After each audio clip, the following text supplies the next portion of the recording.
हमें खुशहाली हो, हर चीज़ हमें भी परफेक्ट मिले, अल्लाह हमें भी औलाद से नवाजे।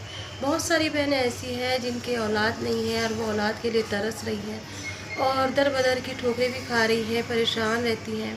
डॉक्टरों में, हकीमों में, वैद्य में, मुल्ला मौलवियों में, हर उसके पास जाती हैं जहाँ से वो ये चीज़ हासिल कर सके। बहुत बड़े बड़े खर्चे करती हैं, फिर भी अल्लाह ताला उन्हें औलाद से नहीं नवाजता। हम ये सोचते हैं कि हम अगर डॉक्टर के पास जाएंगे, अच्छे से अच्छा इलाज करेंगे ना, तो अल्लाह ताला हमें औलाद दे देगा। मैं भी यही सोचा करती थी, मैं भी यही करा करती थी। बहुत जतन मैंने भी करे हैं, मैं ये नहीं कहूँगी कि मैंने कुछ नहीं करा, मैंने भी बहुत कुछ करा है। इधर उधर जाना, डॉक्टरों को दिखाना, लेकिन जब तक कि अल्लाह का हुक्म नहीं होता है ना, जब तक कुछ भी नहीं होता। और इसी तरह से बात है कि घर के अंदर भी जब भी खैर बरकत आती है, जब हम दिल से अपने घर को घर समझे, नमाज़ पढ़े, कुरान शरीफ पढ़े, तिलावतें करें और अपने घर को खुशगवार बना के रखने की कोशिश करें, तभी हमारे घर के अंदर से मनहूसियत भी दूर होती है। कुछ ख़ास ऐसी दुआएं होती हैं जो कि हम पढ़ते ही नहीं हैं, हम यही सोच लेते हैं नॉर्मल सी बातें हैं, लेकिन नहीं। अल्लाह ताला ने कलाम पाक के अंदर बहुत ज़्यादा फ़ायदे बताए हैं। अल्लाह ताला ने कलाम पाक की जो सूरतें हैं उससे हमें फ़ायदा उठाने के लिए बताया, लेकिन हमें उन चीज़ों का बिल्कुल भी नहीं पता।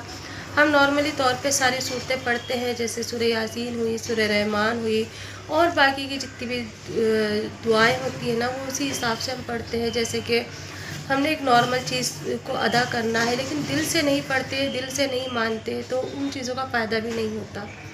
और फ़ायदे उठाने के लिए ना हमें सबसे पहले क्या करना चाहिए, अपने दिल को मजबूत करना चाहिए और अक़ीदा करना चाहिए और सोचना चाहिए कि अल्लाह ताला ने जब कलाम पाक उतारा था आसमान से, तो उसके अंदर हमारी सारी हिदायतें, हमारी सारी। और इसी तरह से ना हम डिप्रेशन में भी रहते हैं। डिप्रेशन आज के ज़माने में हर किसी को है, बच्चे को, बड़े को, हर किसी को। मुझे भी बहुत था, मैं भी बहुत परेशान रहती थी, दवाइयाँ खाने लगी थी, अपने आप को मिटाने की कोशिश करा करती थी, सोचा करती थी कि नहीं, ज़िंदगी ख़त्म है, कुछ भी नहीं है, आप कुछ बाकी ही नहीं रहा ज़िंदगी के अंदर।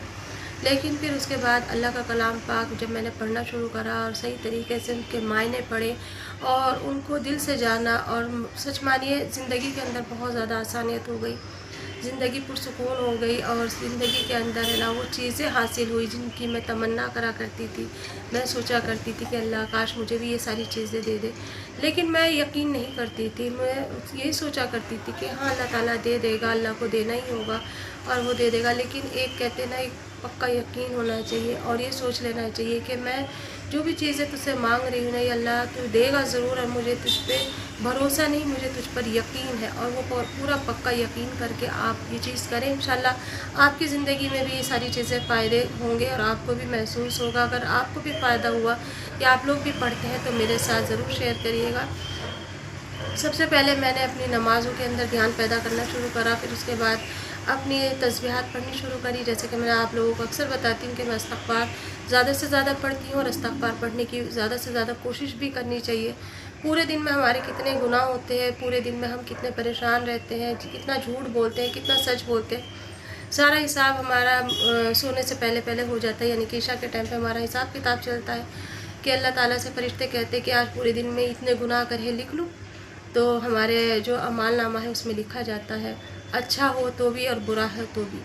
तो इसीलिए ना इशा की नमाज़ के बाद ज़्यादा से ज़्यादा इस्तग़फ़ार पढ़ें और फजर के नमाज के बाद सूरह यासीन के साथ साथ आप सूरह रहमान पढ़ना शुरू। और सूरह रहमान जब मैंने पढ़ना शुरू करा, माशाल्लाह से ज़िंदगी के अंदर सुकून हो गया, क्योंकि एक एक लफ्ज़ जो सूरह रहमान का है, अल्लाह ने गवाही दी है, अल्लाह ने बताया है कि मैं हर चीज़ पे कादिर हूँ, मैं हर चीज़ पे शाकिर हूँ, मैं हर चीज़ नामुमकिन से मुमकिन कर सकता हूँ। तो सूरह रहमान की बहुत बड़ी फ़ज़लियत है। अल्लाह ताला ने सूरह रहमान में बहुत बड़ी ख़ासियत पैदा की है, तासीर है उसके अंदर। आप सूरह रहमान पढ़ें, साथ साथ इस्तग़फ़ार 1200 बार पढ़ते रहें और फिर इंशाअल्लाह आप अपनी ज़िंदगी के अंदर देखें, आपकी ज़िंदगी पुरसुकून हो जाएगी। जैसे अल्लाह ने मुझे फ़ायदे दिए हैं इन चीज़ों से, मैं चाहती हूँ आप लोगों के साथ में भी शेयर करूँ, आप लोगों को फ़ायदा हो।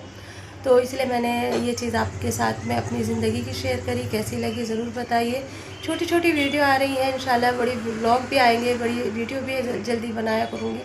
तब तक के लिए अपने और अपनों का बहुत सारा ख्याल रखिए, दुआओं में मुझे भी याद रखिए और इस्तग़फ़ार करते रहें। चलिए फिर मिलेंगे एक नए ब्लॉग में, तब तक के लिए अल्लाह हाफ़िज़।